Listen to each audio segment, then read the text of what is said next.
What's up YouTube, it's the Incredible Joe and I'm back at it again with another video. Today we're outside with the 2019 Toyota Corolla Hatchback. This is the first year they've done this this trim level of the hatchback, am I right? First year? Okay. So this is the first year. I'm going to let you take a look at all this right here. 36 miles per gallon. So for those of you who are driving cars like this, you understand that you save a lot of money in gas. For those of you who drive a car like me, you understand that we don't save a lot of money in gas, and we are jealous of this number right here. With all the added addition to the car, base price is $21,985 right there, but with all the extra stuff, you are looking at $22,753. This car comes with 168 horsepower, and it's a 2-liter V. About to start a line. Let me look it up real quick. Just had it on my phone. There you go. 2.2-liter V4 engine. Open the door here. It's a brand new car. So what they've done differently as far as the 2018 and 2019 go is all this has changed right here. All this is very nice. We want to touch on that in a minute. Just kind of give you an overview of what it looks like. This color is nice too. So just for a question from my man, is this the first year I did the color on this car? This specific color? It's the first year, but it's unique. Okay. So what is the color of the car? Is it more like a green, more like a tan, bronze, brown-ish? I'd say it's more of a tan brown.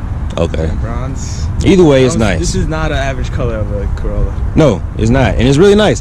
So I want to take you around to the back to show you the hatchback part of the car. Now it looks pretty cool. I'm not gonna lie to you. I like all the curves and the sharp angles and stuff like that. The reason for the hatchback, and my guy Lee was telling me a few minutes ago, was for people who are kind of like bumped down to the Corolla and like, you know, have bad credit or stuff like that, or maybe even like first time car buyers, right? So first time car buyers who have to come back and get a Corolla, you have a hatchback, so you get a little bit more room. Let me see if it's unlocked. Hold on. Oh. Damn, where's the button?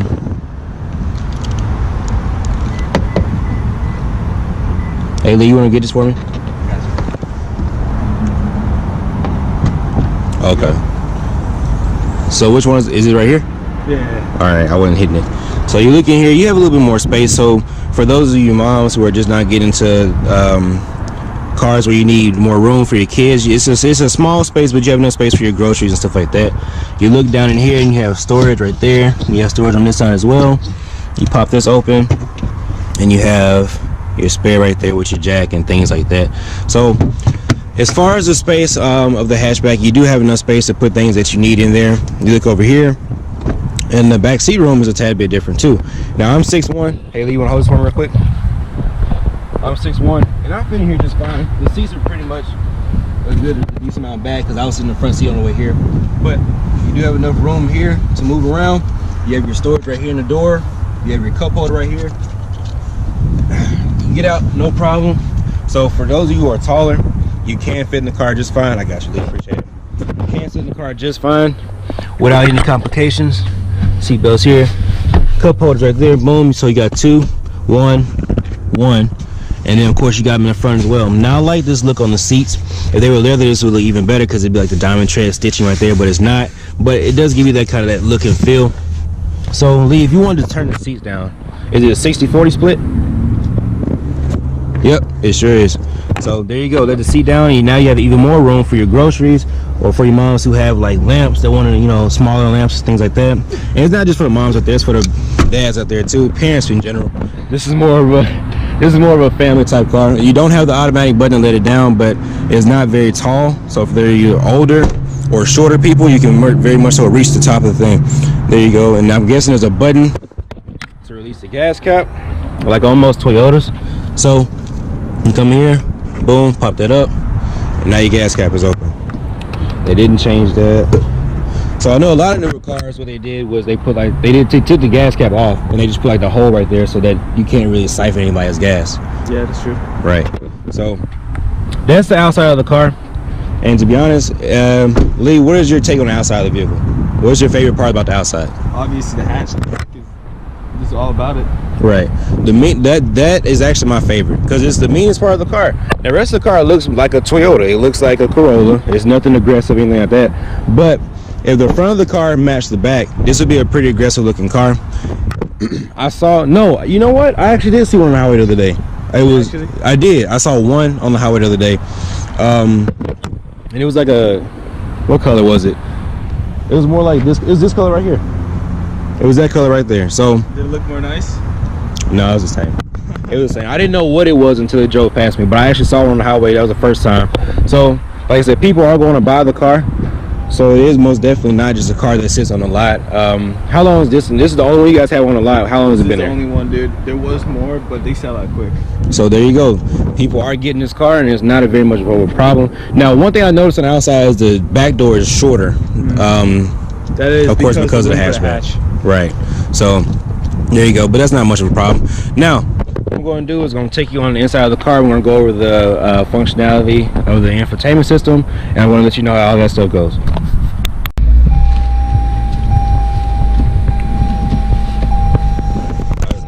Toyota right there. So I like this right here. I like how like the center console looks like different. Now all the newer cars are going to have like this skinnier looking in center console. I've noticed that. Yeah, right. Like even in the RAV4, when you look over there, that's the new RAV4 over there, by the way. It's like a lot smaller right here too. Now you have your storage here. It's not the deepest space in the world, but you do have enough room to put a couple phones in there, your wallet, things like that. But it's not going to be anything over the top's going to fit in there.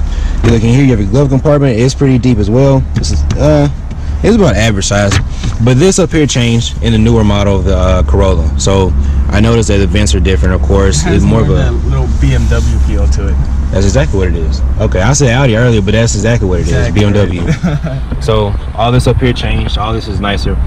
This is all touchscreen, right? Oh yeah. So there you go. It's all touchscreen for those of you who want the newer car feel. You can have it for a lot less cheaper. Apple CarPlay standard with GPS. So there's Apple CarPlay in there? Yeah, definitely. Okay, so I'm standard with this. So I don't know how any. Okay, so you got your audio right there. You can see audio, phone, apps, projection screen. That's for like when you have when you're trying to connect your phone up to here, right? So let's say but there's no point because you have Apple CarPlay, right? But it's for like Android Auto people because there's no. Yeah. Okay. So then you have this. This is not touchscreen, but I like how the buttons are small enough and they're not like the plastic look. You know, they're not like a black dull plastic. They're more of a. I guess it is a plastic, but it's not like a European feel. Right. I do appreciate that. I love the knobs here. It kind of remind me of the new Sierra. You have your sport. Oh, so you do have a sport mode in here. Push that button right there. So all this is pretty nice. All of this up here it changed a little bit, but not much, I guess. It's nothing special. Of course, you guys know that I appreciate the digital dash, which is not in here. You have your storage right up in here for things like your cell phone. Once again, you have your cup holders in the door, storage in the door. Same thing over there. So you have 1, 2, 3, 4, 5, 6, 7, 8. You have 8 cup holders in the car. That probably sits what, 5 people? 5 people. 5, yeah. 4 or 5 people. Yeah. Average size people. So now that you see the inside of the car, nothing really special. Like I said, I have plenty of leg room at 6'1". My man Leo there, he has plenty of leg room as well. So what we're gonna do now is we're gonna go ahead and hop in and get ready to do the drive part of the video. It's kind of hot in here too. So they actually have 16-inch wheels on here. That's why I was looking at a few seconds ago. That's why I got those are hood caps, not aluminum. I mean, not alloy wheels. Okay. Well, you can get them with alloy wheels if you want. How much is the extra option? It's probably under 800. Under 800? But it comes standard on SCs, on normal Corollas. Right. But this is the SC, but didn't have the alloy wheels. Right. So the trim is kind of different with the hatchback. Okay. So there you go. My leg room is nice. The steering wheel's in a nice position. You're feeling kind of like, I guess the seat's really high right now. So the steering wheel is smooth too. But that's one thing I've noticed in all Corolla. Like any type of Toyota I've ever been in my Jesus. It is hot. It is hot in here. Oh man. Is that right? Yeah, you can. Okay. One thing I've noticed about any Corolla I've ever been in is the steering is always gonna be real smooth. You know, like it's not heavy like in my car. I don't know. No, the Mustang, you guys have it like this too. I mean, you got options to have comfort, sport, stuff like that. You know. Right. Like I've noticed in a lot of the other sports cars, even like in the BMW has this problem with the older ones. Is like the steering is really heavy and it's like you're fighting the car the whole time. You know what I'm saying? And this is like you have full control of the car. It's very responsive, and you have paddle shifters in the car, which you really don't need them in this car because you're only having 160 horsepower. Why is there even paddle shifters in this car? Right. You flooring the car is not making any difference. No matter what gear you're on. Right. 0 to 60 is probably like we were joking earlier. 0 to 60 is probably like 30 seconds. Like 30. Like it takes forever. There you go. It takes forever. But for those of you who want a car like this, you know, or you have no choice but to get a car like this, you kind of, you know, you have the option to have that sport feel in the car. So it's not a bad thing. It's just not a necessary thing. Sport feel. There you go. And I mean, you have no problem getting out into traffic, but that's about all you're gonna do. You're not gonna do too much anything else. So if you listen, that's about it. Nothing too bad. The paddle shifters they're responsive. Oh, they're responsive. I'm not gonna lie. They are right. Yeah. It's immediate. Like as soon as it is immediate. That's the funny part. Now, one car that I've driven before, when you touch the paddle shift and it's like, touch it, 1, 2, 3, boom, was the BMW. Which one, the M? Yep, the M3. The BMW M3. When you're driving it and you touch the paddle shift, it's like, I mean, that's a dual clutch. 1, 2, 3, boom. Touch again, 1, 2, 3. It's like, well, damn, even if you wanted to keep on going, you know, it's kind of hard. So in my car, it's pretty much, and I have a Challenger Scat Pack for those of you who are just now watching the channel. In my car, it's pretty responsive. I know in the Mustang, it's pretty responsive too, right? It's all right. So it's not. It's not no dual clutch. Okay. So, well, either way, there you go. For those of you who have a Toyota Corolla hatchback, or you're looking at getting one, because I do like the car. I'm not gonna lie to you. If I was into cars like this, I would get one of these. Not saying that because of the review, because those of you know, I don't really care. You know, like I do these reviews because other people like watching the videos and stuff like that. And you think about buying a car and you just want to see what other people think about it. Well, to my honest opinion, if I were into these kind of cars, I would most definitely get one, because you have the room, you have the practicality for your family and things like that to kind of get in here and enjoy it and have fun. So I do appreciate the car. It's just nothing I would go spend my money on at this time and point in my life. So when you are on the inside of the car, Lee, what stands out to you the most? Oh, just the whole interior design, just the layout of this. Right. I definitely get this car for. It starts out MSRP at 20 grand, and you can definitely bargain down lower if you want. Right. So I mean, there you go. So when you're looking at cars like this, how much are you looking at a month, roughly, average? I know it varies for different people, of course, but roughly, because a lot of people want to know that question. You can go by this. If you're financing a car for $50,000, you're paying roughly $800 to $1,000 a month. Right. And this is 20, so you might be looking at $350, maybe less, maybe more. It depends on your credit. Okay. Well, there you go. You guys say, and I remember when I was working at a dealership, they were like, for every so they're like, when you're starting at 20, you should be looking at paying around, just so that you don't have like really low expectations, look for 500 when you're looking at 20, because that's typically around the ballpark you're going to be playing in, right? Exactly. So there you go. So for those of you who are looking at how much this car could possibly cost you a month, that's how much it is. Now I would say this is a great first car for people. I would most definitely, if I had kids or something like that, this is your first car. Like, you have just enough power to have fun in a first car, but you're not gonna. I don't honestly see how you can do anything like to hurt yourself in this car. I guess if you crash this car, you're a bad driver. That's it.